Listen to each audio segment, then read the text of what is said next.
and I have our introduction to the within the. As you know, anytime we introduce a read aloud, we always start with a vocabulary. So our first vocabulary word is deafening, and it means extremely loud. So if you're riding in the car with someone and they have the music up all the way as far as it can go, then the music is deafening. That means it is extremely loud. This word is expedition. It means a journey made for a particular purpose. So if you say you're going to go with someone and they're taking a drive from Houston to San Antonio. You're making a journey for a particular purpose. You are going on an expedition.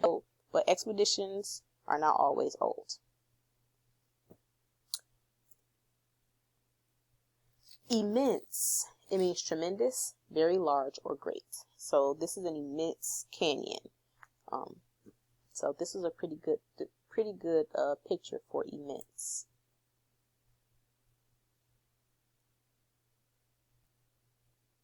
Modest. It means humble and not boastful. So let's say you know that you're pretty good at something. Like you're a very good artist and you can draw really well. And someone says, "Oh my goodness, you're so good at drawing." And you're like, No, I'm really not that good. I still have a lot to learn. Then that means you're being modest, right? You're not bragging and being boastful about how good you are as an artist. Sentinels, or sentries, or guards, right? People who stand watch. So if someone is standing watch of a building, or if someone is standing watch of anything, then they're called sentinels. So remember, sentinels are people who stand watch. Next we have our literary tools. So our literary tools are the same. We're going to review them like we always do. We have perspective, which is how someone sees or experiences something. And remember, perspective can shift from one character to another as a way of telling more about the story. Right? Because a story can be either from my perspective or your perspective. So imagine if you have a friend. You and a friend went and did the same thing. You both went, let's say you went to an amusement park. Okay? And you and your friend did the same things. You rode all the rides. You ate all the same stuff. Well, when you tell the story, you're going to tell it from your perspective or how you see it. And when your friend tells the story, they're going to tell it from their perspective or how they see it. Now remember, dialogue is the actual talking of the characters, and the narration is who tells the story and how the story is told. Theme. What is theme? Now we know that theme is the lesson, the moral, or the message that the author wants you to learn. So remember, we had the theme of friendship, loyalty, responsibility, irresponsibility, and hospitality. So what are some examples of each? Well, we know that Rat takes Toad in. Mole and Badger try to get Toad's house back for him, right? That's friendship. Remember, I said these are just examples. One example of each. We know that for Toad goes to Toad Hall without telling Rat, and he loses Rat's bow when he's destroyed by the Stoats. Irresponsibility, Toad not being helpful on the trip and not caring about the wreck. And then Rat feeds Toad lunch and dinner and gives Rat clothes and a place to stay. So our word for today is modest. And friends, my slides are a little bit out of order, but we're just going to go with it. Modest means you are humble and don't show off, right? You're not boastful. You don't brag about how good you are at something.